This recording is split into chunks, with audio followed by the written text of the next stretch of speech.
Hola a todos, muy buenas noches y bienvenidos a un nuevo directo en el canal de YouTube, que además es un directo en el que contamos con una persona a la que siempre nos encanta traer por aquí porque, bueno, da lugar a conversaciones profundas y divertidas a la par. Son momentos en los que creo que todos disfrutamos mucho y aprendemos mucho, no solo disfrutamos. Me estoy refiriendo a estas charlas que de vez en cuando tenemos sobre temas de actualidad en ocasiones, en otras de fondo, con el profesor Miguel Anxo Bastos y que además en el día de hoy vamos a centrar en un acontecimiento que conviene remarcar porque es la publicación del primer libro en castellano del profesor Miguel Anxo Bastos. ¿Qué tal, profesor? Muy buenas noches. Muy buenas noches y gracias por la amabilidad. Ya sabe que no, pues, para mí Bueno, es un honor. para mí siempre es, por supuesto, un honor y también un placer tenerlo por aquí. Y hoy, bueno, hay temas de actualidad para comentar y quizá los podremos de alguna manera conectar con algunas cuestiones de su libro, pero sobre todo quiero hablar del libro que acaba de publicar, que es este que tenemos aquí, Lo pequeño es posible. De entrada, el título no queda muy claro a qué se refiere, pero bueno, ya os podéis imaginar que se refiere al ámbito de lo político y en particular del Estado. Pero antes de comenzar a hablar del libro con el profesor Miguel Anxo Bastos, dejadme que os ponga el mensaje de la plataforma que hace posible la charla de hoy, la conversación de hoy, que es Coinbase. Y antes de hablar con el profesor Miguel Anxo Bastos, pues en forma de agradecimiento a Coinbase, aquí el mensaje del patrocinador. Aquí, que no sé si lo estamos escuchando. No, ahora.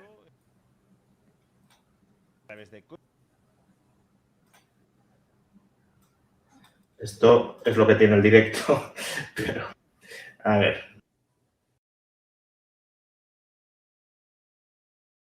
Con ellos a través de una tarjeta Visa gratuita. Coinbase es una de las aplicaciones para invertir en Bitcoin y en criptoactivos más fiables del mercado. Combina una elevada seguridad con comisiones muy competitivas. Y es mucho más que solo un broker. Es todo el mundo cripto en un solo lugar.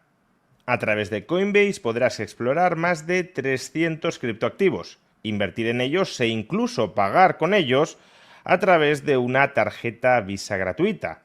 Y si quieres ir todavía más en serio, si quieres profesionalizar más esta inversión, con un solo clic podrás activar el modo Advanced, herramientas profesionales, gráficos de TradingView y comisiones desde el 0%. Coinbase lleva en el mercado desde el año 2012, cotiza en el Nasdaq publicando informes financieros auditados cada trimestre y opera en Europa con licencia MiCA, lo que significa, entre otras cosas, que tus fondos se mantienen legalmente separados de los de la empresa. Además, almacenan el 98% de los criptoactivos en cold wallets, ofrecen autenticación en 2 factores y una línea 24/7 para bloquear tu cuenta si lo necesitas. Así que si quieres empezar a invertir en el mundo cripto con una plataforma confiable, podrás obtener más información sobre Coinbase pinchando en el enlace que aparece en la caja de descripción del vídeo o en el comentario destacado. Pues he escuchado el mensaje del patrocinador de este directo. Muchas gracias de nuevo a Coinbase por hacerlo posible. De hecho, a lo mejor en algún momento del directo también podemos hablar de lo cripto y de la relación que puede tener con el Estado, con la descentralización y con poner límites o contrapoderes al Estado. Pero antes de eso, ¿a qué se refiere el título del libro Lo pequeño es posible? Bueno, el título creo que está inspirado, lo puso el editor en gallego, pero está inspirado en la obra de Fritz Schumacher, Lo pequeño es hermoso, que es un libro también fue un libro de culto en los años 60, 70. Hoy día ya no es muy conocido, aunque se encuentra por ahí fácilmente en las librerías de viejo, porque fue editado en una colección de economía de bolsillo, o sea, de libros de bolsillo de kiosco, que seleccionaba así los libros más populares de economía de la época, en los años 80. Entonces se encuentra muy barato, muchas veces por 1 euro, por 50 céntimos. Entonces Schumacher discutía estas cosas. También el tema de la escala y se refería también a la escala de los estados. ¿Por qué el título? Porque, a ver, el tema de la escala y de la escala en general, ¿no?, de las cosas, de toda la economía, es un tema que raramente se discute. O sea, es un tema que raramente se discute. Tenemos muy metido en la cabeza la idea de los rendimientos crecientes a escala, que todo cuanto más grande es, pues como que se disminuyen los costos, lo cual es correcto, ¿eh? Se disminuyen los costos de producción, etc.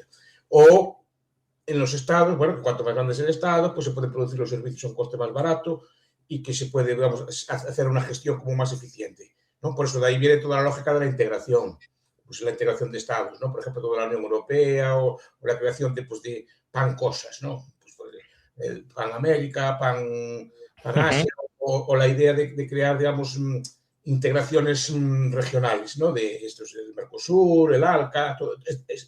Viene la idea de que cuanto más integrado esté, digamos, políticamente, una unidad política que funciona mejor. Y eso es una iglesia, perdón, una estructura tipo económica también, cuanto más grande, mejor. Bueno, y eso es un top. Pero claro, yo como me gustan leer cosas raras, vi gente que cuestionaba estos puntos. Siendo correctos. Claro, porque hay unos contracostes. Por ejemplo, Leopold Kohr tiene un... Leopold Kohr es un autor que le gusta mucho a los austriacos viejos. ¿Los viejos cuáles son? Los viejos, sí, los tipos, los austriacos de antiguos. Por ejemplo, David Gordon, que habla con mucha amabilidad de él, o Butler Safler, o sea, en general el tema de la escala a mí sí también interesa. Cuidado, todos los austriacos tienen obra política y es una cosa que hay que recordar. No es una cosa, los austriacos no solo razonaban economía, tenían también obra política. Y todos, Hayek tenía, Mises tenía, Rothbard tenía, todos los que hay, todos tienen obra intentando aplicar la praxeología, digamos, a temas políticos. Y esto es uno de estos temas. Entonces, a estos autores les gustaba mucho el colapso de las naciones, que por cierto lo tradujeron hace poco al español, y es curioso que es un libro que tiene sus años, ¿no? Que decía que, bueno, que lo bueno sería políticamente desintegrar los grandes estados para que el libre comercio fuese estructural. O sea, no fuese que venga Milei y lo ponga, pero claro, igual que viene Milei, vienen después los otros y lo quitan, o sea, que no sea algo que sea dependiente de un gobierno, sino que crear formas políticas o formas que el libre comercio sea estructural, que te guste o no te guste. Que un mundo de pequeños estados, lo dijo Mises también, por ejemplo, el liberalismo, tiene por fuerza que ser librecambista. Aunque llega el cónsul de Andorra y se pone proteccionista. Pues, puede. Pero no se ve muy lógico, ¿no? Bueno, de hecho, un pequeño estado que no quiera ser librecambista tiende hacia el imperialismo y a crecer porque necesita lo que los nazis llamaban espacio vital, ¿no? Claro. Pero por eso es importante que no lleguen a ser imperios. Claro, que no sean grandes, claro. Pensemos en la Alemania de antes de la unificación. Claro, es que no tiene lógica. Por ejemplo, cuando veo yo a Goethe, ¿no?, en Weimar, que fue ministro de Interior de Weimar, pues tenía 100 soldados. Eso mucho daño no podía hacer, ¿no? Es decir, que no era... Pero además, claro, no había barreras, había unas barreras, pero al final tenían que comerciarlos con nosotros, tenían que tener la misma moneda, tenían que tener, pues, unos sistemas comunes. Por ejemplo, estudiaban en unas universidades unos de los otros, es que no había barreras no había tantas barreras de entrada como puede haber a día de hoy. Entonces, ¿y eso cómo podía ser, no? Por eso se trata de establecer un sistema que sea estructural, no que sea dependiendo de que el capricho de que tengas un gobernante de izquierdas o de derechas, sino que el propio sistema que te lleve a eso. Aunque tú tengas un líder muy socialista que no pueda serlo si quiere. Pero en este frente lo y que estamos... la escala en general de las empresas, de las cosas. O sea, en este frente lo que estamos diciendo es que ser grande genera incentivos perversos contra, por ejemplo, el libre comercio o contra otras libertades, porque el que es grande se puede permitir el lujo hasta cierto punto de cerrar. Por eso Estados Unidos en el siglo XIX era proteccionista, tenía un territorio gigantesco, y en cambio muchos pequeños territorios europeos no se podían permitir el lujo de ser proteccionistas porque, bueno, lo podemos entender todos, ¿no? Si yo en mi casa me vuelvo proteccionista me voy a morir de hambre porque no voy a poder comerciar con nadie, ¿no? Así es. Pero de la misma manera que ser grande genera incentivos perversos, también puede tener ciertas ventajas. Y entonces lo dije, el punto es, ¿qué lo dije pesa al más? principio. Sí, Tiene sí, unas lo ha ventajas, dicho, pero quiero tiene preguntar unas otra cosa. ventajas de producción de determinados servicios a una escala, pero cuidado, cuando incrementa la escala también cambia, también incrementa por la necesidad de productos nuevos. Ujú. Quiero decir, un Estado grande pues parece que tiene que tener como mucho arsenal barroco, ¿no? El arsenal barroco es una teoría que inventó una teoría que se llama Mary Kaldor, diciendo que buena parte de los gastos del Estado son para exhibirlo, para exhibir grandes misiles. Eso cuando desfilan el 1 de mayo ahí en la Unión Soviética, ¿se acuerda? Hay un montón de misiles, o en China hace poco que también desfilan. Irlanda es un país marítimo, no tiene portaaviones. Uh-huh. No sé si los querrá, igual los necesita tanto más que otros países, pero tampoco le preocupa especialmente no tenerlo, parece que vive bien sin ello, pero claro, cuando alcanzas una escala, parece que quieres tener cosas distintas. Pasan los ayuntamientos, un ayuntamiento pequeño no solo puede tener un palacio de la ópera, No. municipal me refiero, ¿no? Claro. Municipal no, que no pueda tenerlo. Pero que en cuanto crece ya parece que quiere tener un montón de servicios que son de una escala más grande. Es que si vivieras en 100 Madrid pequeños, no tendría esas cosas. Pero parece que cuando es mayor, parece que el sector público quiere crear como una serie de cosas a mayor escala, ¿no? Y eso es lo que trato de decir. Digo esto porque Ralph Borsodi, que es un autor muy, muy poco conocido, Data Civilization y otros libros, él dice, vale, reconozco, la escala funciona, abarata los costes, pero cuidado, lo que dice él es una tesis que hay que discutir. Al mismo tiempo se incrementan los costes de distribución de servicio. Es decir, usted puede crear una panadería a nivel español, produciría el pan baratísimo. Pero claro, el coste no sería crear el pan baratísimo, el coste es distribuir el pan baratísimo. Y a lo mejor le llega frío o los costes de transporte puede superar mucho el ahorro del pan. Por eso sigue habiendo panaderías locales. A pesar de que todos sabemos que una gran panadería produciría un pan muchísimo más barato. El pan fresco me refiero, no el pan de bolsa o así, ¿no? A eso me estoy refiriendo. Por eso sigue habiendo pequeñas panaderías y sigue habiendo pequeñas cosas, aunque el coste... Bueno, la idea tan de izquierdas, o que tanto está hablando la izquierda, porque no creo que sea inherentemente de izquierdas ni mucho menos, del comercio de proximidad, un poco es esa idea, ¿no? Es, a lo mejor nos sale más caro producir, pero nos ahorramos el coste de distribución porque se produce cerca. Sí, bueno, eso es lo que discute, por ejemplo, un geógrafo austríaco. Hay geógrafos austríacos también, como Pierre de Rocher. La escuela austríaca está difundiendo a más mundos. Eso es muy interesante. Nuestra forma de razonar se está distribuyendo a más mundos. Y Pierre de Rocher, que es un geógrafo austríaco, también discute que no es así. Porque al final, efectivamente, un camión grande transporta la fruta más barata que 100 pequeños, aunque sean de proximidad. Pero no es eso, pero es el servicio, no es solo la producción del bien. La escala sí que funciona, yo no lo niego la escala. El problema es distribuir la escala después. No. Pero aún así siguen existiendo. Distribuir y controlar, ¿no? Porque otro problema que tiene el Estado muy grande es el control. Sobre todo lo tenía antes, en buena medida también lo sigue teniendo ahora, pero bueno, el típico ejemplo que se pone de la recaudación tributaria. Es decir, si tienes un gobierno federal que quiere cobrar impuestos en todas las partes de un territorio gigantesco, ¿cómo verificas las bases imponibles y cómo verificas que los recaudadores cobran lo que tienen que recaudar, etcétera? Efectivamente. Es el alcance del control, no tiene capacidad de control. Digamos que funciona mejor muchas cosas a escala. Repito, sigue habiendo tiendas de proximidad.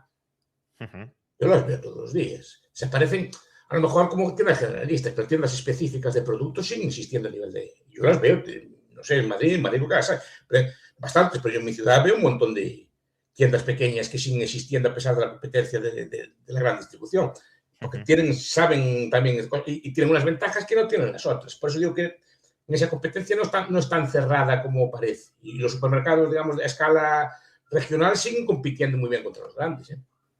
Lo que pasa que en materia estatal, claro, a veces en este momento estamos razonando sobre las ventajas o desventajas de la escala a la hora de suministrar servicios que podemos considerar valiosos para la sociedad, ¿no? Pues eso, la panadería, las tiendas de proximidad. Pero claro, los estados muchas veces se encargan de hacer actividades sucias, actividades perversas, y quizá la máxima expresión de esas actividades sucias o perversas sea la guerra. Entonces, antes de ir a otros temas, le quiero preguntar por esta cuestión que es casi el elefante en la habitación del libro que usted está planteando, de vale, lo pequeño es posible, lo pequeño es hermoso, pero a la hora de hacer la guerra no está tan claro que lo pequeño sea... Es que no está tan claro.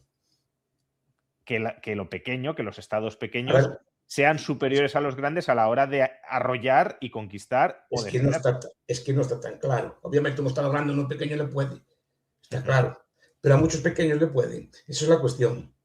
Es decir, si el espacio de Europa, eso lo argumenta muy bien, por ejemplo, en otras épocas históricas. Por ejemplo, Europa nunca fue invadida a gran escala, y a pesar de estar dividida en miles de escalas. Y lo intentaron varios, ¿eh? Lo intentaron los árabes, lo intentaron los persas, lo intentaron varios, los mongoles, por ejemplo, en el siglo XIV. Y no pudieron. Lo cuenta Walter Slade, que seguro que lo conoce, el autor del Gran Nivelador. Pues tiene un libro que se llama Escape from Rome. Sí. Ese, por desgracia, no está traducido, pero es un libro muy interesante. Él dice una cosa: la mayor suerte que tuvo Europa es que el Imperio Romano... La caída del Imperio Romano, sí. Pero va analizando en el libro, pues así cosas de este estilo. Pues, los mongoles arrasaron con todo hasta que se encontraron con castillos. No estaban acostumbrados a pelear con castillos en montañas. Ellos iban a caballo por la estepa y arrasaron con todo. Cuando llegaron a Hungría, a la mitad de Hungría, y se encontraron castillos, ahí pararon. Porque algunos dicen, no, es que murió el jefe de los mongoles, no sé si fue Genghis Khan o su hijo, y el que estaba conquistando tuvo que volver allá. No, porque no pudo. Cuando llegó a los castillos, esa forma de guerra no es desconocida, porque tiene que pelear no derrotar a un rival, sino que derrotar a muchos encastillados. Vale, entiendo la lógica, ¿no? Claro, pero eso también es una cuestión hasta cierto punto tecnológica, ¿no? Quiero decir, si hubiesen tenido cañones, por ejemplo, pues podrían haber conquistado los castillos. Podrían, porque no los tenían. Claro, pero es una cuestión, por eso digo que tecnológica. Claro, pero no, un Estado moderno tampoco pelearía contra un mini-estado, un microestado moderno. Por ejemplo, estoy pensando en Singapur, como estuve leyendo sobre él. Singapur, por ejemplo, sabe que lo echaron de Malasia. Lo echaron. Esa fue su suerte, sí. Sí, fue su suerte. Pero cuando Lee Kuan Yew después se peleó con los malayos no sé qué le querían hacer. Le planteó un ejército como un ejército popular, no planteó como un ejército moderno, lo planteó como un ejército del pueblo en armas. De repente no invadías un ejército, invadías a 3 millones de personas armadas, entrenadas. Cuidado, con tecnología moderna, anti las armas modernas, ¿no? Ya cambia el cuento, claro, porque si hablamos de un estado grande con una tecnología muy superior, bueno, como hicieron los ingleses o así. Por cierto, los ingleses conquistaron territorios mucho más grandes, como los españoles conquistaron territorios mucho más grandes. Pero la idea es que la tecnología puede ser muy superior, pero cuidado, si el otro está entrenado con tecnologías modernas, preparadas para combatir contra esto, te pueden plantar cara. O sea, puede aumentar mucho el costo. Incluso una bomba atómica la puede tener un estado pequeño. Sí, eso también. Ahí entramos en otro problema. No, pues estoy diciéndolo. Sí, pero incluso con tecnología no atómica, porque si la metemos ya se complica mucho el análisis. Sí, obviamente un estado pequeño, bien entrenado y con buena tecnología, puede elevar mucho el coste de invasión y de conquista de un estado grande, pero al final el estado grande, si es suficientemente brutal, puede terminar arrasándolo, sí, ¿no? Por supuesto. Pero es que la guerra moderna implica un cálculo. Es decir, yo invado al país pequeño, pues será para sacar algo. Si los costes de ese algo no me compensan, no invado el país pequeño. De eso se trata. Hombre, si pues soy brutal y lo hago por tal, pero yo creo que los gobernantes en general, malos o como sean, algún tipo de cálculo racional hacen. Y no voy a desgastar a matar tantos cientos de miles de soldados para conquistar un territorio con 20.000 habitantes. Entonces, cuidado, pero tendría que ir uno por uno, ¿eh? Sí, pero al que le caiga, le cae. Al que le cae, pero después tiene que ir a por otro. Sí. El otro ya aprendió cómo lucha usted, ¿eh? Pues digo, que el desgaste... A ver, cuando usted... las guerras modernas son básicamente de topping. Es decir, llega el Hitler o el que sea, conquista la capital y allá se derrumba el país, ¿no?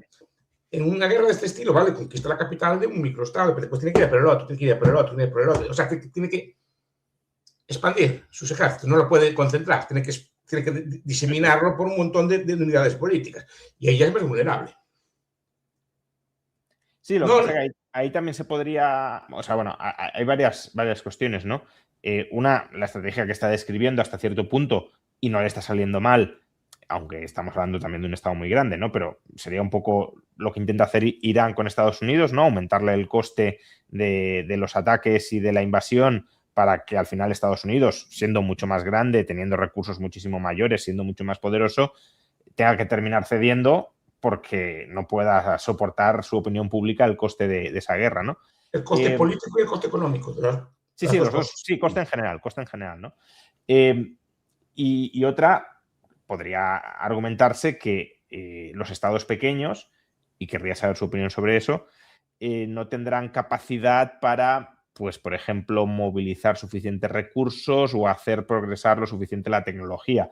Lo digo porque ahora mismo hay mucho ensimismamiento o mucha fascinación, sería el término, con la tecnología, por ejemplo, China, ¿no? Es decir, un estado muy grande, muy centralizado, gobernado, según dicen, por ingenieros que tienen una visión industrial y tecnológica muy, muy clara.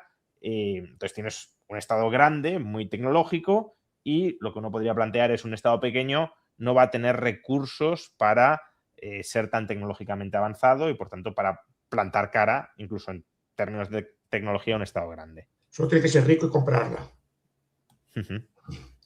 A ver, además el caso que pone de China es uno de los que pongo en el libro. Es que es más tecnológica Taiwán que China, desde luego, y siendo bastante más pequeña, y aún más tecnológica Singapur. Si nos ponemos así, que es más pequeña aún que Taiwán. Y todos son de las 13 culturas chinas, por eso pongo ese ejemplo. Tan chinas son unas como las otras. Entonces, compra la tecnología. Taiwán se defiende como un puercoespín. No va a atacar al otro, pero se trata de que el otro... De hecho, primero, yo no creo que China ataque Taiwán. Está haciendo todo lo contrario. El otro día recibió a la presidenta del Kuomintang. Está siendo muy astuta. Está dejando sin excusas a Estados Unidos para que le busque como excusa. Está buscando la paz de una forma, un acuerdo pacífico con Taiwán. O sea, y creo que los que son inteligentes lo dejan.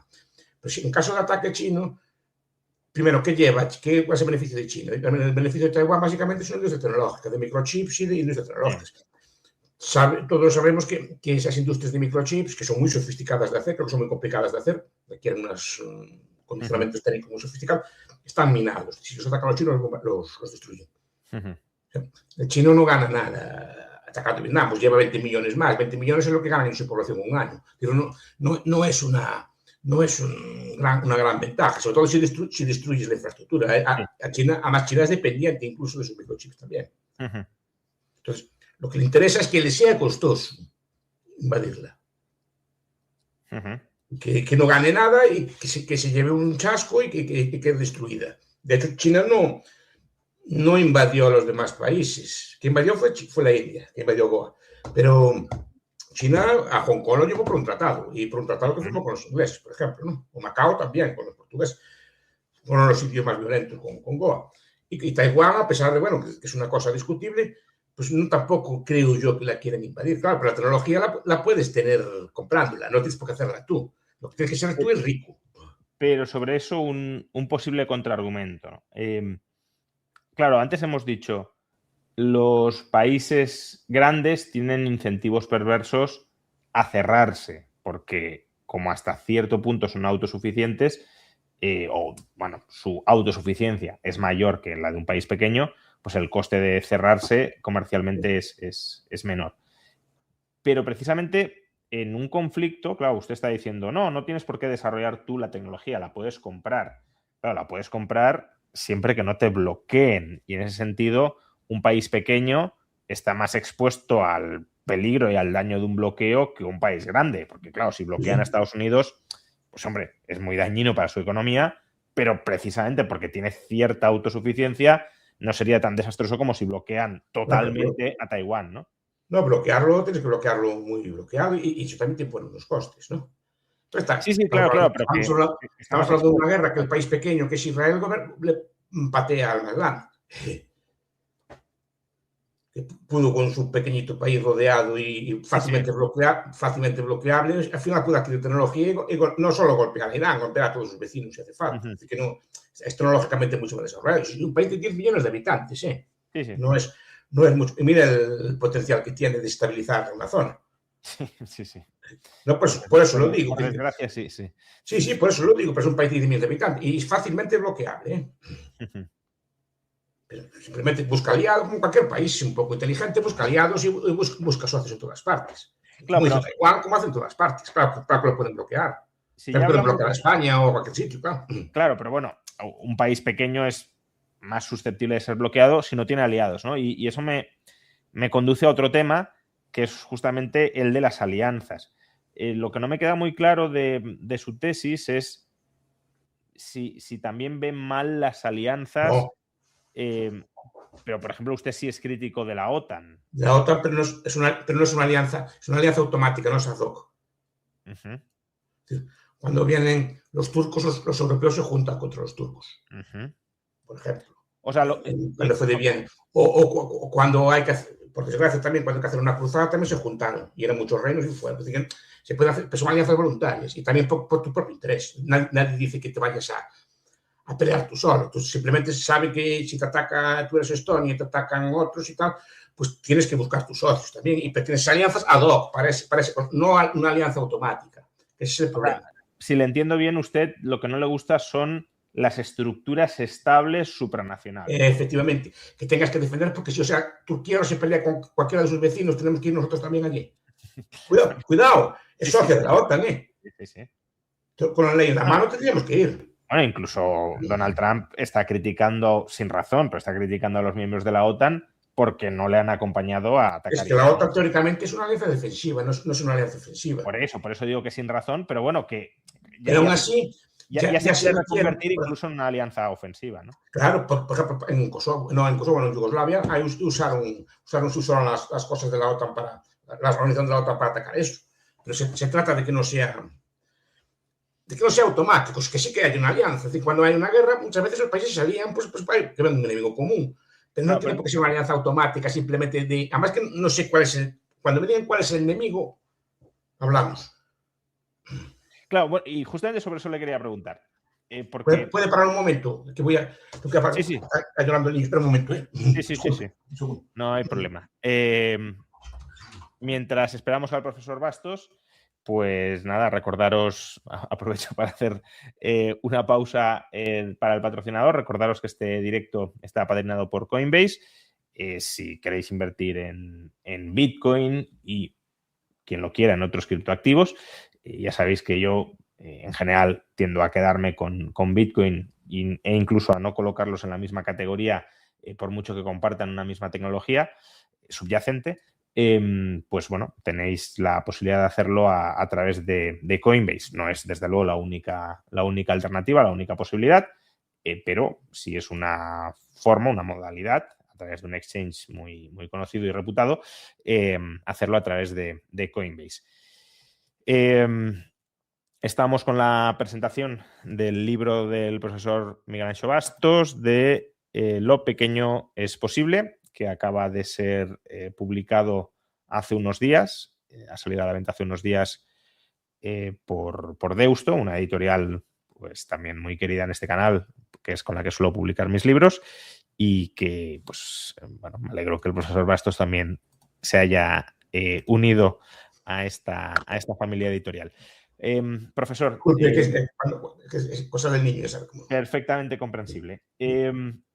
Lo que le quería plantear, porque además se ha ido como sucediendo en su argumentación, claro, a usted no le gustan las alianzas supranacionales o supraestatales estables, por lo que tengan de estructura política permanente, ¿no? Y lo que dice es, bueno, pues cuando llegue una guerra, que se forme la alianza, que cuando veamos quién es el enemigo nos ponemos a hablar. Pero ¿no cree que ahí hay un problema de costes de negociación, de transacción, costes temporales, de oye, nos están invadiendo y ahora nos tenemos que sentar a hablar con nuestros potenciales socios de los términos de esa alianza militar mientras tenemos a los bárbaros a las puertas y nos están comiendo? ¿Eso no puede ser problemático? Sí. Los antiguos, los libertarios hablan de las entangling alliances, las alianzas que le meten a uno en líos. ¿No? Es decir, eso es lo que, digamos, lo que están en contra. Es decir, que por estar en alianza hay que estar metido en líos. Yo siempre digo que España está más metida en líos en el mundo que nunca. Y eso que Sánchez tiene una posición poco... Sí, no, pero aún así tenemos tropas en un montón de sitios, que antes no había tropas en un montón de sitios. Yo recuerdo que Franco incluso le negó tropas en la guerra de Vietnam. Sí, sí. Creo que les mandó unas cosas de sanitarios o así, pero no quiso meterse en esos líos porque no eran sus líos. Pero bueno, es que además la posición tradicional española en asuntos exteriores ha sido bastante aislacionista. Cosa que me agrada bastante. Sí, me agrada bastante. Es una cosa que yo siempre agradezco, no haber tenido guerras en 90 años. Ya llevo con la nuestra y ya bastó. Sí. Ya bastó. Entonces digo que no. Sí hay costes de negociación, pero creo que se pueden solventar. Muchas veces las alianzas antiguas se hacían así. Los enemigos muchas veces se ven venir. ¿Sí? La idea es que pensamos que como estamos solos, que no tenemos formas de combatir. Y hay formas de combatir. Además, cuidado, un combate que muchas veces se dice, no, es que hay que integrar los sistemas de armamento, que todos tengamos el mismo tal. Y eso tiene ventajas y tiene inconvenientes. De ventajas que efectivamente también produces a escala el armamento, la munición, todo tipo de cosas. Pero también, como el enemigo te los coja, o te averigüe tu forma de pelear, o tu forma de pelear no sea la correcta, no tienes defensa. Es decir, que si tu armamento, tienes un armamento, pero se revela fallido, como algunos armamentos que se mandaron a Ucrania, por ejemplo, y no tienes otros, entonces estás perdido. De esta forma, pues se pueden comprobar, variar, cosas distintas. Sé que esto no es muy intuitivo. Bueno, de hecho, ahora que menciona el caso de Ucrania, hasta cierto punto ha sido eso, ¿no? Ha sido una especie de alianza sobre la marcha en contra de Rusia. No había oficialmente hablado nada de antes, pero se ha terminado generando una coalición antirrusa y favorable a Ucrania. Cuidado, y con desertores y todo. Y aún así, cada país, según el interés que tenga, le va dando armas, le va dando lo que tiene, etc. Cuidado, y de momento está resistiendo. Y estos últimos meses no fueron los peores de la guerra para Ucrania, precisamente. Cuando la apuntaba que sí, ¿eh? Entonces digo que se puede montar. Nadie contaba, yo no contaba que hubiera una invasión ucraniana. Yo recuerdo estar en los medios con gente que sabe más que yo de estos temas. Nadie apostaba por la guerra y fue, pero rápidamente ¿qué? Que no se apostaba ni por la resistencia. Por la invasión ni por la resistencia. Claro, la resistencia popular. Y claro, eso es la cuestión también, porque hay guerra mientras hay resistencia. Yo decía Clausewitz, ¿no? Es decir, la guerra se acaba cuando la gente deja de pelear, aunque se rinda el jefe. Si hay gente peleando, la guerra no se acabó. Y esta es la cuestión, que a lo mejor es lo que hay que enfatizar, pues una moral de combate, una moral de resistencia, otro tipo de cosas, pero que es lo que nos enfatiza. Pero crear una gran alianza no acabo de ver cuál es la solución. Y después, cuidado, esa gran alianza a lo mejor te falla también, ¿eh? Claro. Que llega lo de la verdad. Bueno, fue lo que le pasó a Trump, ¿no? Yo sabe que no soy muy partidario de esta guerra. No. Ni usted ni casi nadie. Pero... Ni casi nadie. Pero aparte de eso, yo entiendo que Trump, si paga unas bases, paga unas cosas, porque por lo menos que le dejen usar las bases. Yo entiendo que esté enfadado. Al final le fallaron los que él mantiene, las bases que él mantiene. Entonces, claro, digo, para esto quiero yo la nota, ¿no? Y menos mal que yo estoy contento que le fallar, pero yo entiendo la lógica de él también. Oye, yo estoy pagando todo esto, ¿para que lo pago? Para de atracciones, para diversión. Esto se entiende que es para cuando tengo una guerra, llevarlo, ¿no? Sí, lo que pasa es que no para guerras que se inicien lateralmente sin mucha justificación, pero sí, se puede llegar a entender ¿Para qué quiere bases fuera? Será para hacer cosas de este estilo. ¿Cuál es la justificación? Sí, bueno, a ver, es un imperio. Es un imperio. Y es un imperio, pues será benévolo, le gustará más a unos otros, pero es un imperio. Para que los imperios, cada imperio tiene una forma distinta. Es un imperio de bases. Como digo yo, Estados Unidos tiene bases en España, pero España no puede tener bases en Kentucky. No.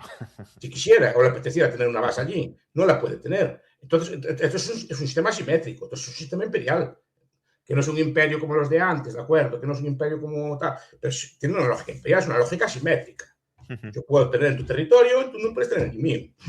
Entonces, no es una lógica de amistad, es una lógica de subordinación. Y para cerrar el capítulo de la guerra, porque el libro no trata esencialmente sobre la guerra, pero para mí algo toca, pero no es lo esencial. Sí, claro, por eso, pero para mí sí es como quizá el punto más discutible de si lo pequeño es posible o no. No, pero para ahí en ese punto. Repito, Europa nunca fue invadida. Y el imperio es bastante... El ejemplo que me gusta más poner es el de Grecia. Sí. Polis.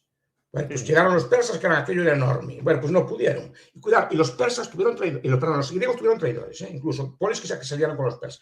Y no pudieron con ellas.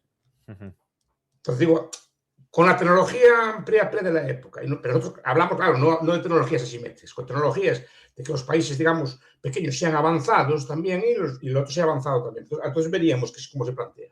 Claro, si es un país, si Estados Unidos atacando a Etiopía, pues sí, claro. Estoy hablando de levando potencias económicas a la par. A ver, veríamos así. Incluso con bombas atómicas. Porque eso se puede, es más fácilmente comprable, digamos, ¿no? Última pregunta que le quiero hacer sobre la guerra, porque he mencionado antes a Sánchez diciendo que tiene una postura bastante, no sé si aislacionista o no, al menos no cooperativa con las aventuras militares de Estados Unidos e Israel, pero al mismo tiempo se ha convertido en una especie de abanderado de la creación de un ejército europeo. Entonces, claro, esto casa mal con la postura realmente neutral o aislacionista de España y hacia lo que parece que quiere que tendamos es hacia una centralización del ejército europeo, que es algo que desde luego a usted no le gusta nada. No. Primero porque ese ejército europeo no sé a quién iba a servir. Me temo que no iba a servir a los intereses de España, sean nuestros cual sea, pero me temo que no los iba a servir a ellos. Me parece que iba a meterse en los intereses a lo mejor de las potencias más grandes que controlaran y pagaran ese ejército. Pero claro, acabaría usted involucrado también en esas peleas. Yo creo que el ejército español se va a defender a España. A veces no, es que Marruecos, tal, no sé, España es una potencia media, pero es una potencia tirando a rica. Tiene más población que Marruecos, tiene mejor tecnología y tiene miedo a Marruecos. El que tiene que tener miedo a Marruecos es Marruecos a España, no España a Marruecos.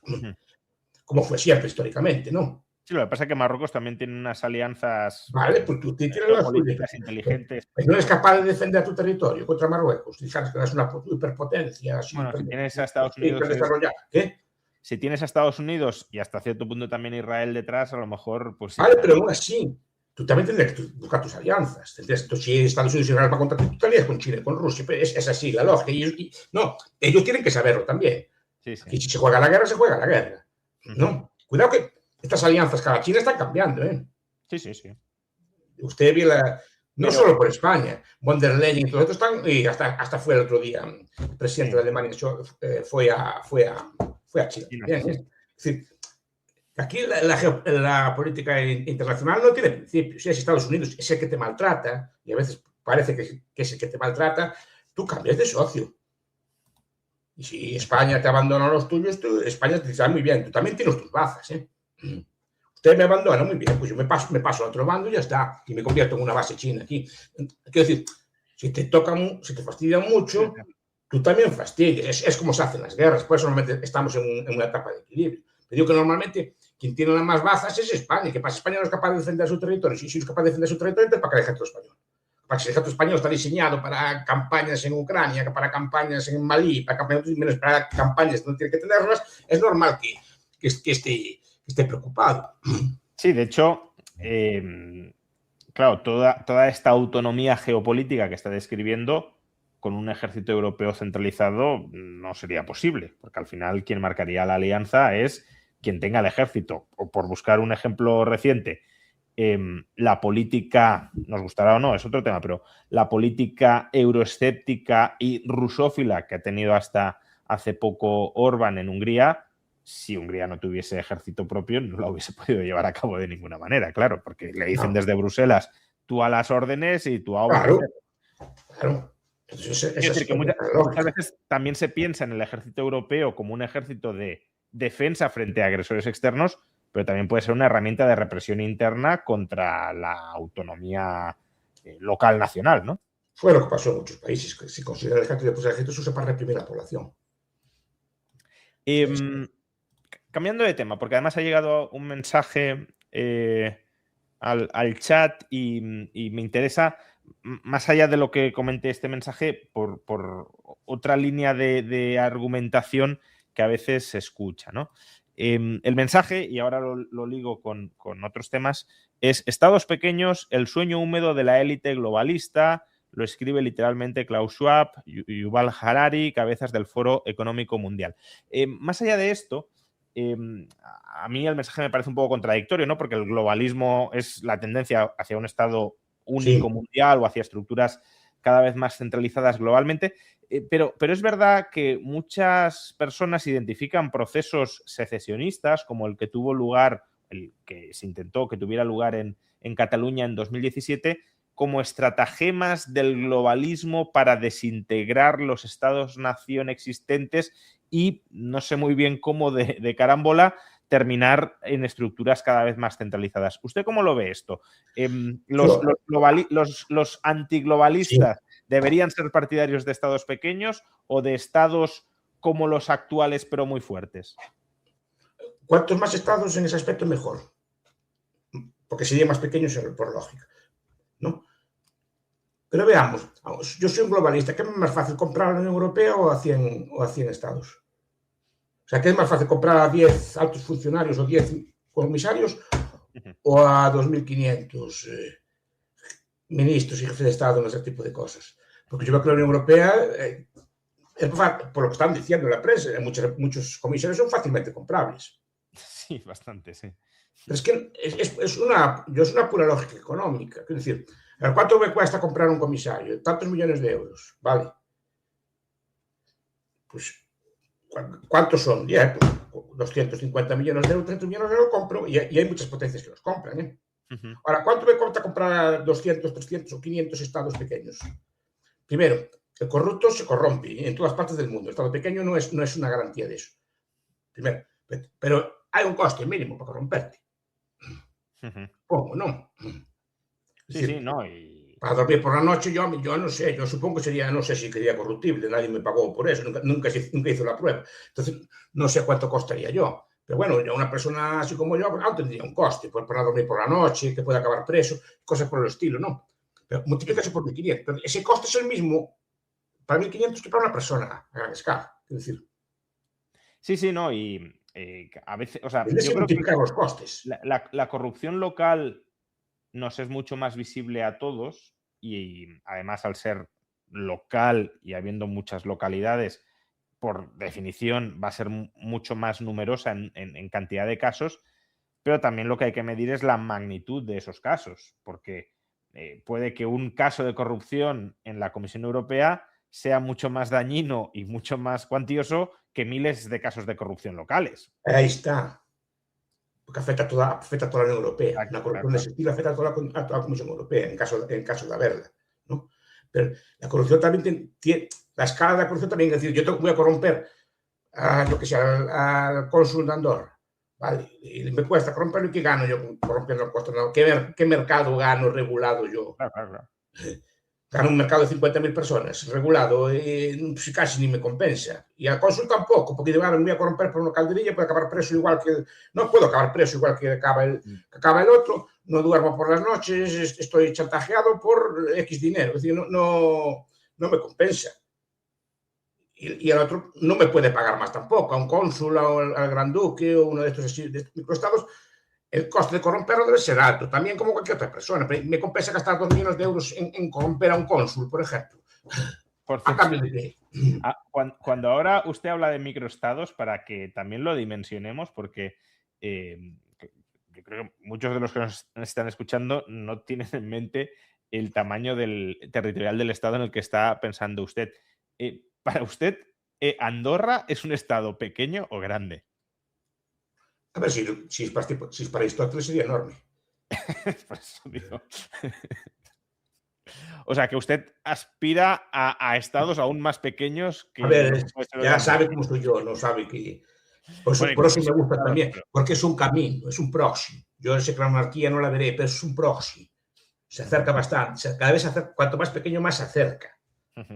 Y un estado de 200... Cuidado, que en el mundo hay estados soberanos de 7.000 o 10.000 personas. El más pequeño creo que es San Kitts Nevis y se va a secesionar este año o el año que viene. Porque hay un referéndum de secesión. Bueno, y la Constitución de Liechtenstein posibilita la secesión. Sí, señor, posibilita la secesión entre ellos a uno de los ayuntamientos que tiene 547 habitantes. O sea, legalmente tiene ese derecho. A ver, Hombre, Andorra a día de hoy es un estado pequeño, está claro. Comparado con los que hay, sí, pero en su, no sé si mundo ideal, los estados, o sea, no habría estados, pero si los hubiera... El ideal es el de Mises, que lo plantea. Repito que no se lee la obra política de los austriacos. Sí, la secesión individual. Pero en su mundo con estados ideal, serían estados incluso más pequeños que Andorra, ¿no? Sería un mosaico. Bueno, eso ya existió, ¿eh? Sí. Es decir, podemos decir que no nos gusta, pero que existió. Las media eran así, las media, creo que Tilly habla de casi 1000 unidades políticas. O sea, de escalas muy pequeñas. Pero cuando yo hablo de escala, pregunto, ¿escala para quién? Porque, por ejemplo, yo digo, vamos, yo sé que a veces me invitan a Andorra a estas cosas, ¿no? Yo creo que va también a veces allí. Nos invitan a conferencias. Pues cuando voy allí, hablo con la gente. Bueno, yo veo que allí, y en Andorra fui varias veces aparte de esto, me gusta ir por allí. Pero veo que hay cerveza en los bares. Sí, hay cerveza en los bares, y hay wifi, y hay cajeros automáticos, y hay gasolineras, y hay comida abundante y rica, y hay hoteles, y hay todo tipo de cosas en las tiendas. Es decir, que hay supermercados muy buenos y cosas por el estilo. Pero la pregunta es, el ciudadano de un estado pequeño, un señor que vive en Andorra, como los conocí yo allí, ¿qué le falta a él que no tenga un señor de la India, por ejemplo? El señor de la India vive en el estado más grande del mundo. Al contrario, lo que pasa es que, claro, el nivel de renta per cápita no es el mismo, ¿no? No está correlacionado eso. Es una pregunta que habría que ver también. Del que podríamos hablar, efectivamente, pero de la misma manera que antes con la guerra decíamos hay que comparar estados con tecnología similar, aquí también habría que comparar estados con renta per cápita similar, pero no hace falta irse a la India. Yo creo que si uno se plantea qué hay en España que no haya en Andorra o que no sea accesible para los andorranos, porque a lo mejor no hay algo, pero se pueden ir al otro lado de la frontera y si lo hay, al final la división del trabajo es eso, ¿no? Nosotros nos especializamos en una cosa y vosotros en otra. Un andorrano tiene acceso a todo lo que tenga un español y probablemente mejor, ¿no? Sí, es una cuestión. Es decir, para el gobernante yo entiendo la lógica. Cuanto más grande es, más grande es mi base fiscal, más personas tengo que pagar impuestos para mí, tengo más posibilidades de obtener rentas o de tener yo más poder. Eso es. Lo mejor de los casos, ¿no? Pero para el paisano, el ciudadano, el que trabaja en un taller mecánico, el que trabaja en un bar, el que sea un librero, cualquier cosa así, ¿cuál es la ganancia? Esa es la pregunta que hago yo. ¿Qué le falta al señor de Andorra? Que viví yo unos cuantos que no tenga yo, por ejemplo, que no tenga el señor de la India. Digo de la India porque es el país más grande del mundo. Sí. No es por poner la India. Lo que segundo es China. Ahora ya es la India, el más poblado, más grande. Entonces, esa es la cuestión que veo yo. ¿Cuál es la ventaja? ¿Y quién tiene más posibilidad de meterse en líos? ¿El de la India o el de Andorra? El lío es guerras y cosas por el estilo. Sí, no. De hecho, lo que le quería preguntar, que en parte está ligado a lo que hemos hablado antes de la guerra, es, usted acaba de decir hace un momento, esa sociedad de mosaicos de comunidades políticas, sea archipiélago de comunidades políticas, de estados muy pequeñitos, ya existió. Y claro, si ya existió y no existe, la pregunta razonable es ¿por qué dejó de existir? ¿Y qué nos dice que no exista sobre la viabilidad de ese modelo, ¿no? Porque una lectura es, bueno, pues ese modelo ya estuvo, se probó, no funcionó o no fue capaz de adaptarse a las nuevas circunstancias y por tanto se extinguió y fue reemplazado por otro. Y ese otro es hoy por hoy el hegemónico y el único que puede haber, porque no podemos volver, aunque quisiéramos, aunque nos gustaría, no podemos volver a lo que había, porque si intentáramos volver, las fuerzas, por ejemplo, de la guerra entre estados, nos conducirían de nuevo a la centralización y al escenario actual. ¿Cómo lo Muy hegeliano está usted hoy. Bueno, yo le planteo temas. Porque Hegel decía que solo lo racional es real. Solo lo real es racional, solo lo que hay es racional. Y digo, a ver, esto pudo ser... O marxista, ¿no? Que la verdad se verifica en la práctica. Es una derivación. Es decir, eso lo explica muy bien un que se llama Spruit, de Sovereign State ¿cómo se llama? Estado soberano en sus adversarios. Cuando nace el Estado que lo hacemos ahora realmente existente, había otras formas. Se impuso esta, ¿vale? Se impuso esta, pero también por una especie, bueno, parte por él, pero por una especie de azares, también una cosa por el estilo, ¿no? Ay, perdón, otra vez que disculpe. Que... No pasa nada. Aprovecho para... a ver, son las cuestiones de la paternidad y de hecho, si tenemos un problema de natalidad en España como lo tenemos, pues perfectamente comprensible que el profesor Bastos, que contribuye a que el problema de la natalidad sea menor, pues atienda a sus deberes parentales. Aprovecho para recordaros que estamos hablando del libro del profesor Miguel Anxo Bastos, Lo pequeño es posible, un libro que se refiere a por qué, en contra de lo que muchas veces se piensa, un estado más grande no tiene por qué ser mejor que un estado pequeño. Y no hablamos de grande o pequeño en términos de funciones, de si el estado pesa el 40, el 50 o el 60% del PIB versus el 5 o el 10, que ahí yo creo que la visión liberal, quien la comparta, por supuesto, es bastante clara. Pero incluso dentro del liberalismo no está tan claro si es mejor que haya un estado gigantesco o incluso un estado mundial que pese el 5% o millones de estados, miles, decenas de miles de estados, cada uno de los cuales pues pese el 5, el 6, el 4, etcétera. Ha habido liberales que han defendido unidades políticas territorialmente muy grandes, limitadas en poder, pero territorialmente muy grandes.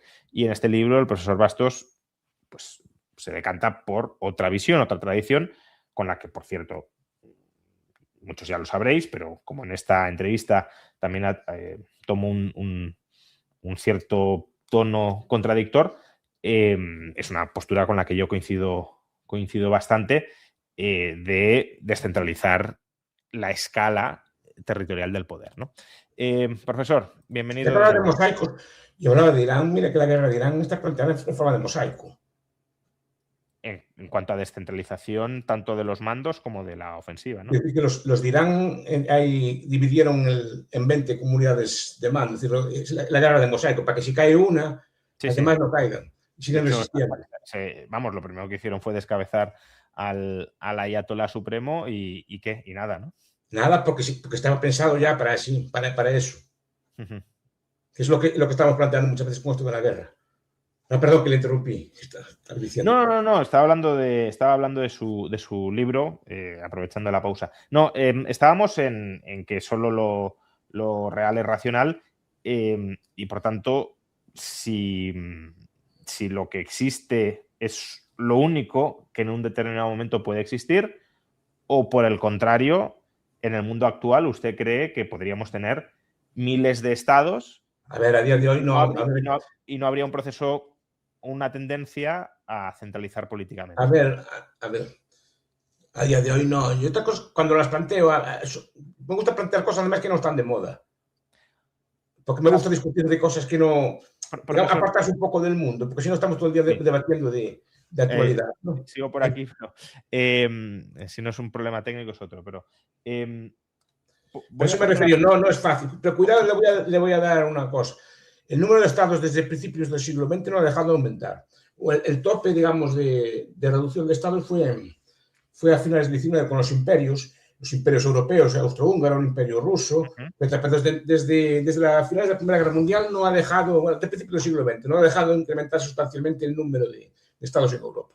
Y cuidado, y no les va mal del todo. No sé si usted sigue el caso de Montenegro. Sí. Montenegro creo que fue el último país que se sesionó en Europa. Tiene creo que 800.000 habitantes. Tiene 2005, me parece. Mira las tasas de crecimiento. Creo que le gustan estas cosas. No sé si las sigo. Y comparadas con las de Serbia. Y vea a ver si no fue tan mal. Serbia tampoco es un estado gigante.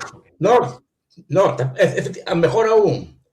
Pero Serbia, desde que acabó la guerra, casi multiplicó el PIB por 2. Pero es que Montenegro multiplicó por 3.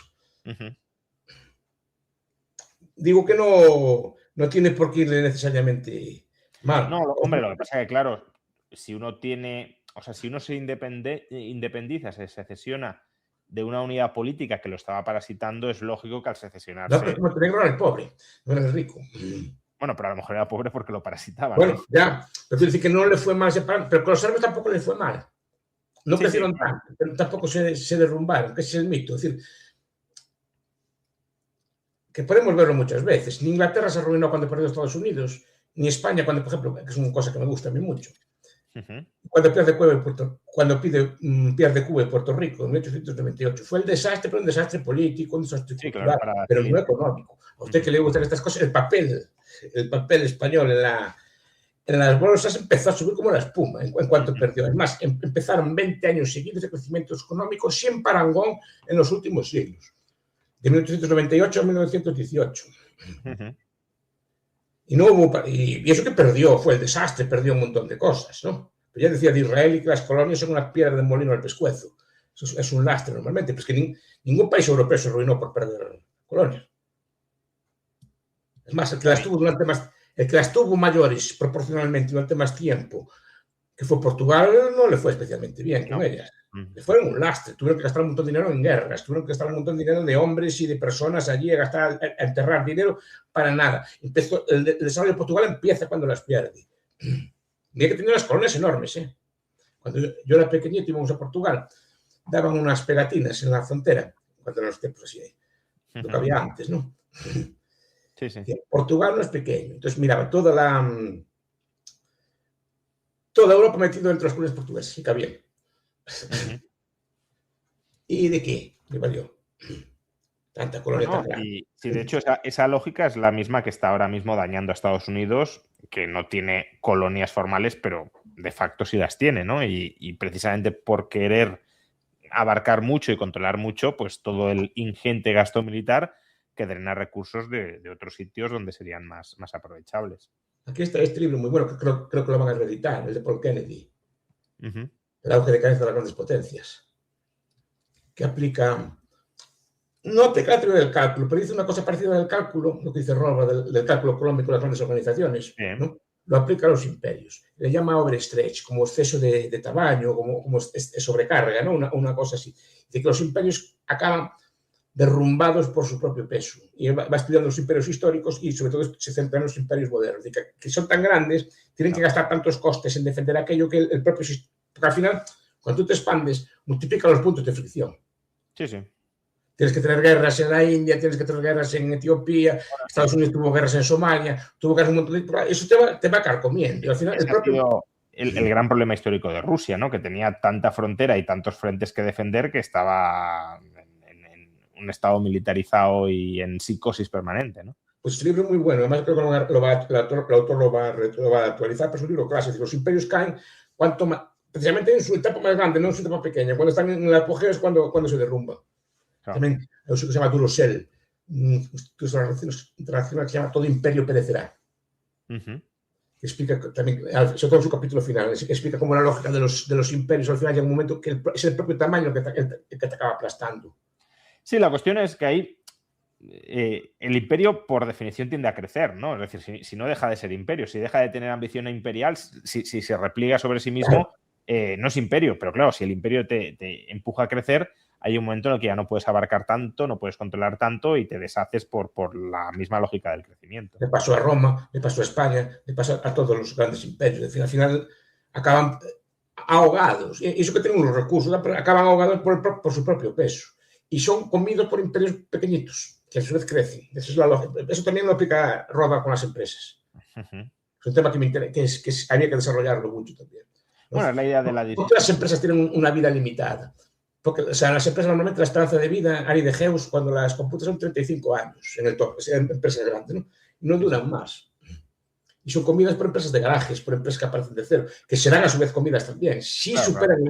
Y si ven las empresas longevas, son pequeñitas. Las empresas que en España así tienen más de 200 años, de 100 años, que hay algunas, son pequeñas empresas familiares que no pasaron de su tamaño. No sé si me explico, ¿no? O sea, empresas de cava, cosas por el estilo, pero que no quisieron crear grandes imperios, que sino se centraron en su nicho, lo defienden, crean su marca y son las que, digamos, son centenarias. Las grandes empresas lo estamos viendo todos los días, estamos todo el día viendo cayendo empresas grandes en la bolsa. Pues ya había Kodak, cuando yo era pequeño era poderosísima, la IBM, que no desapareció, pero no es lo que era ni mucho menos. Y todas las empresas, Nvidia, esta cosa que estudia usted en sus programas, pues son empresas relativamente jóvenes, son más jóvenes que nosotros, mucho más jóvenes que usted, y esto es una persona joven. Bueno, y ahora estamos claramente en una nueva oleada de nuevas empresas que han surgido hace 3, 4 años y que amenazan con comerse a los grandes gigantes establecidos si no son capaces de adaptarse, ¿no? Sí, pero los gigantes no aprenden a bailar. No, porque ya tienen sus rigideces estructurales, claro. Claro. Una empresa de cemento no puede transformar a una fábrica de calcetines. Claro. Cuando es muy grande, los costes de transformación son muy grandes. Ya tiene una inercia. Es como el petrolero que dice que tarda 1 kilómetro en frenar o en dar la vuelta. Es decir, que es una cosa... La misma necesidad de... Es decir, el tamaño impone unos costes de coordinación muy grandes y, por tanto, una estructura, una cultura de empresa que se suele llamar, que es lo que posibilita que esa empresa funcione. Pero, claro, eso que te habilita a funcionar siendo muy grande también te restringe si tienes que transformarte radicalmente, porque si tocas una pieza, todos los demás engranajes dejan de moverse, ¿no? En cambio, una pequeña empresa tiene la flexibilidad para crearse como quiera desde cero, sin ningún tipo de burocracia interna. Así es, y eso es algo semejante le pasa a los grandes estados. Por eso se derrumban así tan fácilmente, cuando son muy grandes. Mira que Roma la comieron godos y gente así que era muy pequeñita. Esa es la cuestión que me gusta discutir. No es una cuestión tampoco que sea de urgencia ni de... Pero yo creo que la tendencia va por ahí, ¿eh? No va al contrario, no va a la integración, va a la desintegración. O sea, ¿usted cree...? Porque, a ver, claro, sí, tenemos... O sea, antes ha dicho, nunca ha habido tantos estados como ahora. Lo que pasa que también tenemos... No, sí, a ver, sí, está incrementando el número. Claro, sí, perdón. Con respecto Sí, efectivamente, perdón. Obviamente ha habido más, aunque también lo que le quería comentar es, depende cómo definamos Estado, ¿no? Porque al final en África podías no tener estados hace 500 años, pero sí tenías organizaciones políticas que no calificaríamos de estados, pero ahí estaban, ¿no? Sí. Lo que pasa es que, claro, el aumento del número de estados... Hemos visto algunos que sí son funcionales, el caso más claro es el de Singapur, que ha sido una bendición para los singapurenses que se hayan separado de Malasia y hayan podido autoorganizarse, pero hay muchos otros estados que se mantienen en una situación de disfuncionalidad muy grave. Por ejemplo, el número de estados, ¿por qué ha aumentado mucho? Pues por todo el proceso de descolonización de África, por ejemplo. Ahora, de ahí no han surgido estados precisamente funcionales. No. Lo digo porque, claro, decir, no, lo pequeño es posible y hermoso, pero ahí tenemos estados pequeños, entre comillas, son gigantescos, muchos más grandes que cualquier estado europeo, pero aún así, estados que se han separado de la metrópoli que los explotaba, los parasitaba, lo que queramos, pero al separarse no han mejorado su situación. No sé si la empeoraron tampoco. No, a lo mejor no la han empeorado, pero no han tenido una ventaja por separarse, al menos. No, pero no es solo por el tamaño. Yo en el libro una cosa que pongo muy clara, y además lo explico ante todo, que lo principal es el sistema económico que tienen los países. Antes que nada, antes que el tamaño. Lo que digo es que el tamaño como que fuerza. Es una cosa estructural, no es una cosa que ya ahora pues tengo a mi ley o quito a mi ley. No, es que tengas que ser así, porque te guste o no. Esa es la cuestión. Pero, por ejemplo, hay más ejemplos recientes, pero Estonia, Letonia y Lituania estaban mejor en Rusia o estaban fuera. Es decir, no, es que en Europa hubo unos cuantos, incluso Eslovaquia y la República Checa, mejoraron los dos. ¿No? No hay mucho. Pues en Asia sí, en África, bueno, no todo les va mal, a Botswana no le va especialmente mal, a otros países dependiendo de la... Y en África hay tensiones en muchos sitios. Yo, por ejemplo, un ejemplo que pongo, ahora que está de moda esto, la hispanidad, es que la hispanidad optó por lo que resultó fue un modelo de fragmentación. O sea, la hispanidad está dividida en varios estados. Y lo comparo con el modelo portugués, que queda un estado solo. ¿A qué me refiero? Brasil también, cuando fue la independencia, también hubo movimientos, como en España, hubo movimientos de crear varias repúblicas, pero de habla portuguesa, pero como en España, pues Colombia, Perú, tal, pero varios, Río Grande do Sul, tal, hubo un movimiento. Al final quedó uno solo. Pero vayamos a comparar. En los indicadores que quiera usted, de la América hispana con la América dividida. Claro. Según ese ejemplo, Brasil tendría que ser la potencia líder con diferencia del mundo de esa región. Y no lo es. Es grande por tamaño, en PIB por cápita, en otras cosas no le gana a muchos de sus vecinos. Entonces, sí, el caso de Uruguay y Argentina mismamente. Por ejemplo. Igual Uruguay y Argentina, por ejemplo, sí. Y las repúblicas de Centroamérica, hay algunas que le van mal, pero otras le van muy bien. No sé si Unidas estaría mejor. Por ejemplo, Panamá, creo que los datos son muy buenos. Sí. ¿No? Incluso está aproximando a niveles europeos, me parece. ¿No? Sí, pues, ahora mismo están pasándolo un poco mal, pero sí, en general, con mirada larga, desde luego, están en una situación... Hay muchas islas del Caribe son de renta alta. El propio Uruguay, por ejemplo, otras zonas, ¿no? Es decir, que de darse el caso de que la unificación sería buena, tenemos en Brasil y América Latina tenemos un buen modelo para comparar. Porque sí, son como dos modelos distintos, ¿no?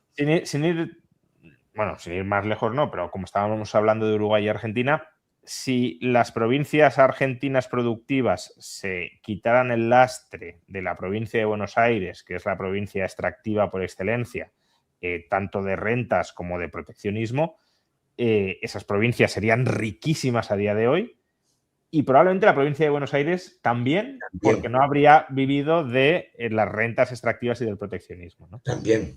Es que al final beneficia a todos, no beneficia solo. Es que dijeras, no, es que Inglaterra perdió las colonias, qué pobre quedó. No, quedó rica Estados Unidos y qué rico Inglaterra. Es decir, no tienes por qué perder con ese tipo de cambios. Que estoy diciendo que Serbia, por ejemplo, por poner un modelo que no tampoco es así ni muy potente, no fue para atrás al tercer Montenegro, pero Montenegro también le fue muy bien. Es decir, que no tiene por qué, Chequia y Eslovaquia, es decir, no tiene por qué ir necesariamente mal. Además, ahora son amigos. Dejan de tener tensiones ya de otro estilo, ¿no? Y muchas veces votan juntos en las cosas y salían y cosas por el estilo, porque ahora son amigos, no tienen ningún conflicto, cada uno fue por su casa y ya está. El problema son las cosas forzadas.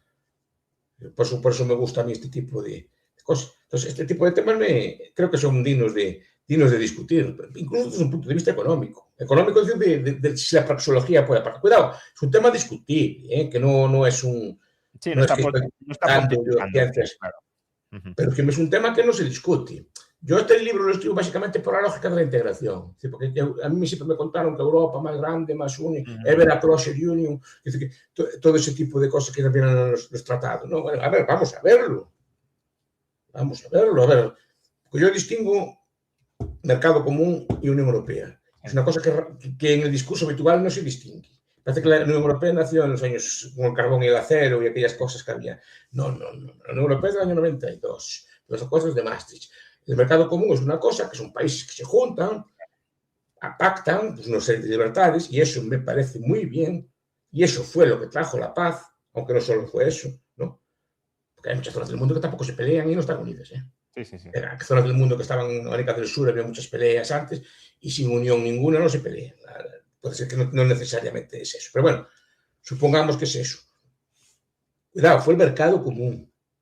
Y fue lo que trajo la prosperidad y otra cosa. La Unión Europea, hombre, a usted le gustan más los datos, dígame los logros. Desde Maastricht para acá. Desde potencia esa unión y tal, a ver qué logros tiene. Me interesaría saberlo, a nivel competitivo global. Algo se crecería en esos años, como creció todo el mundo. Pero a nivel... Justamente el estancamiento europeo frente a Estados Unidos ha sido en los últimos 20 años, ¿no? Que es cuando más se ha exhibido ese músculo de la unificación. Hasta no lo sé, usted sabrá los datos. Yo no sé si el euro como moneda de reserva es más poderoso que las monedas europeas de reserva antes. Parecido, si las sumaras todas no se iría mucho. Por eso. Entonces, de las fuertes, claro, obviamente de las débiles no. Sí, a ver, al final el euro es un promedio de malo y de bueno, ¿no? Se te cae la moneda fuerte buena del marco alemán y la peseta, el equivalente a la peseta, pues mejora, obviamente. Es que yo, por ejemplo, esas cosas de la peseta, que los españoles no valemos para nada. Usted que le gustan estas cosas más que a mí, lee la historia económica del siglo XIX. La peseta cotizaba a la par casi con el oro.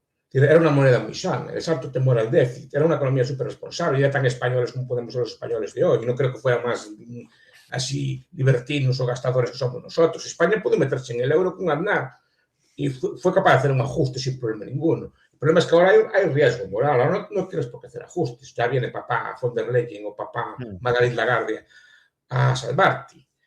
Antes sí, a ver, obviamente la moneda común impone necesidad de coordinación de políticas fiscales que se hace muy mal precisamente porque se suplanta la coordinación fiscal con la integración fiscal que es y la integración política, que es al final lo que se busca.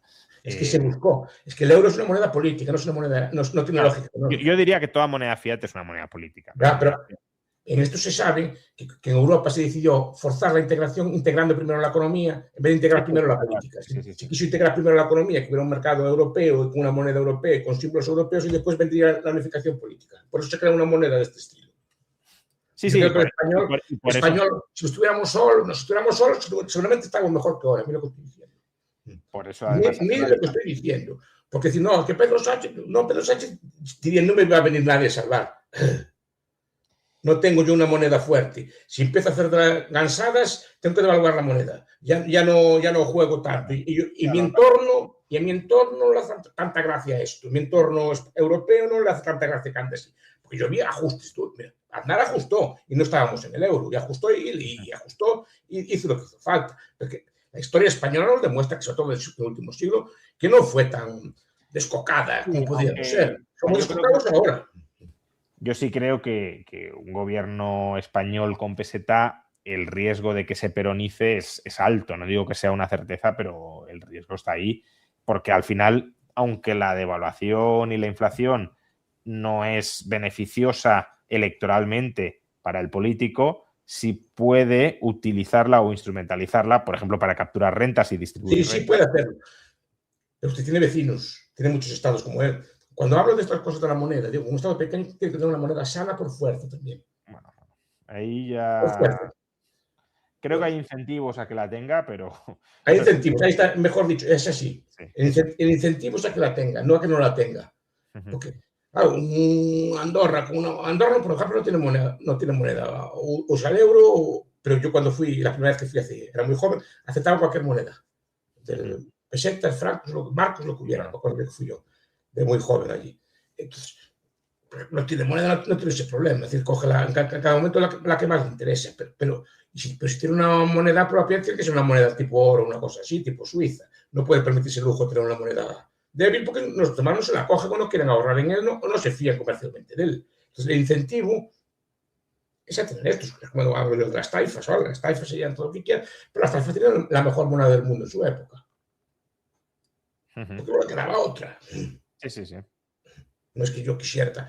El Imperio Romano empezó a devaluar, a adulterar y así, porque es un imperio. El papel moneda socializa en China cuando está unida. Eso es un libro, usted seguro que le gusta. Es el ABC de la inflación de Sedillot, que es un libro así clásico que habla así de las inflaciones y habla del papel moneda en China. Y el pueblo se resistió, hubo que ponerlo por la brava, no quería que el papel.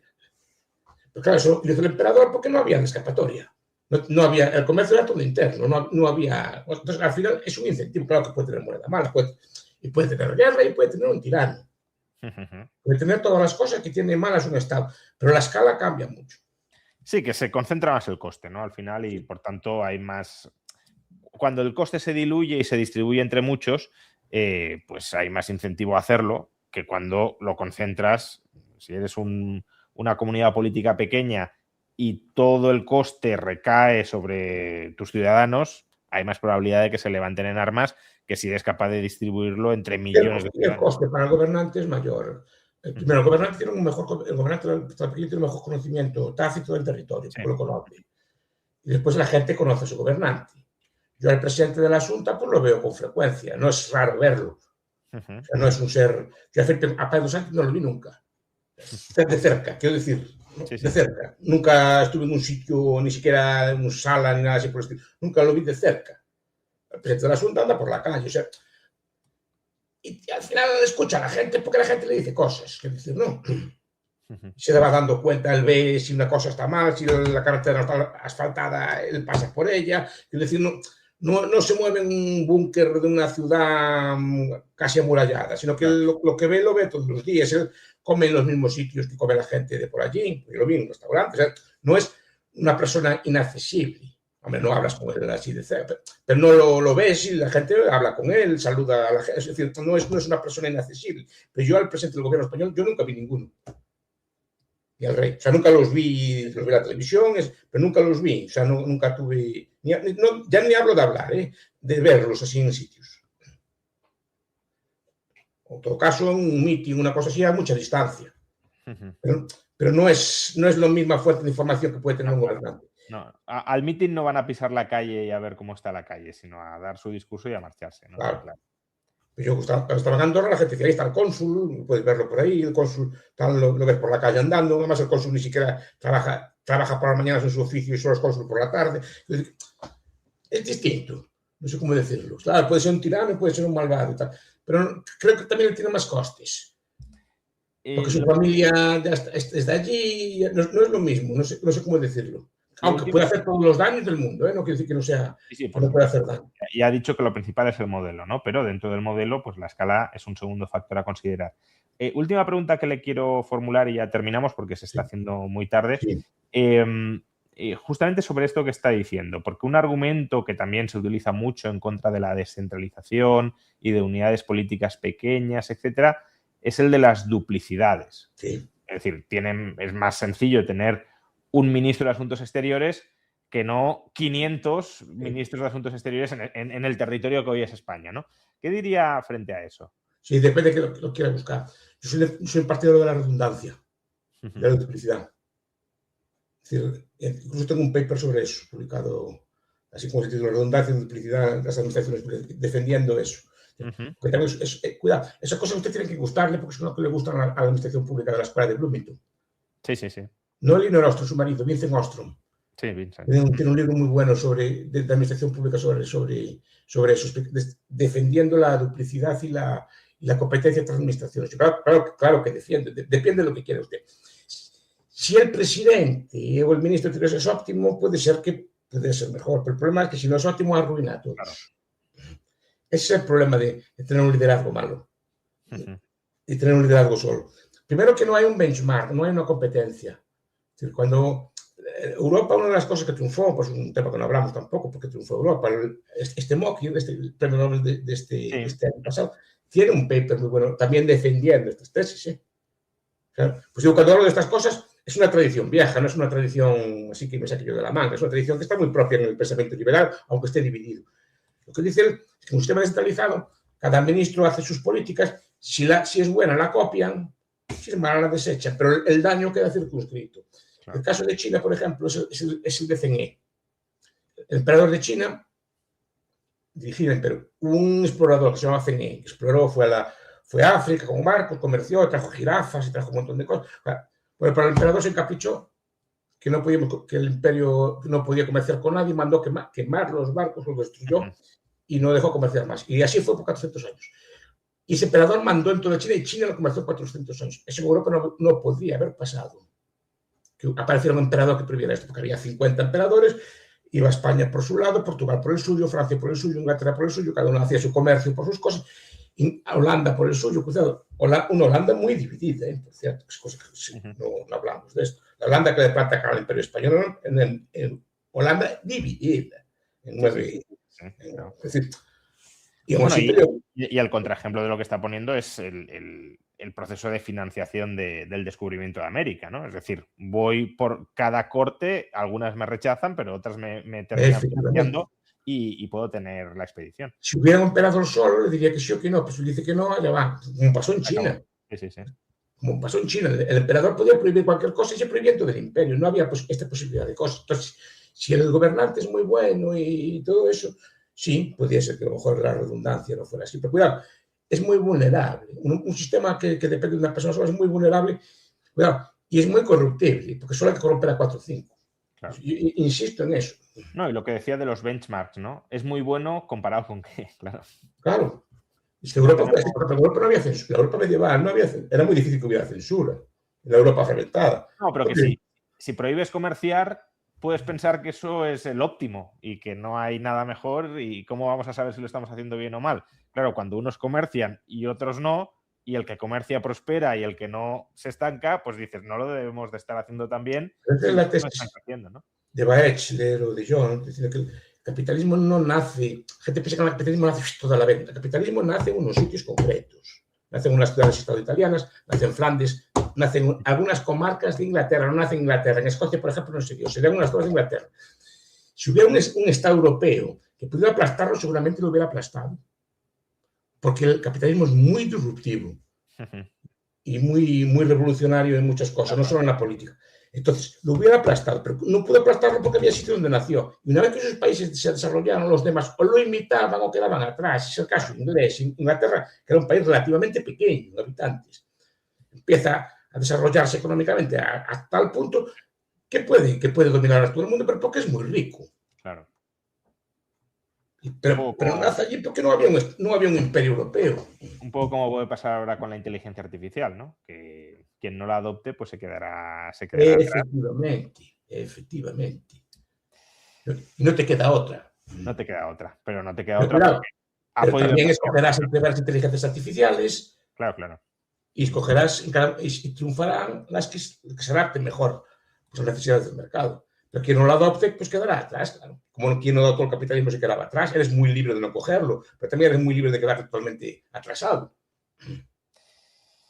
Muy bien, profesor, pues ha sido un placer hablar con usted durante casi hora y media. Disculpe las interrupciones, ya sabe lo que pasa. Hoy no.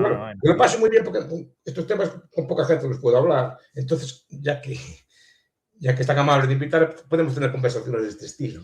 Es un placer, como siempre, tenerlo por aquí. Además, me gusta que me critiquen. Yo este libro lo hago para que me critiquen, básicamente. Sí, al final usted cuando más se luce es cuando responde a las críticas razonables que se le formulan, ¿no? Profesor Miguel Anxo Bastos, lo pequeño es posible, cómo el tamaño define el futuro de una nación, traducido y prologado, por cierto, por su alumno y también profesor de la Universidad de las Hespérides. Alumno, pero bueno, pues es amigo mío de hace muchos años, sí, profesor de las Hespérides. Alumnos de usted, en mayor o menor medida, hemos sido todos. Pero sí, mucho bueno, fue muy amable traducirlo, sí. Mejor alguna cosa. Está muy bien. Santiago Calvo, ya digo, profesor de la Universidad de las Hespérides, además un gran profesor y un gran investigador.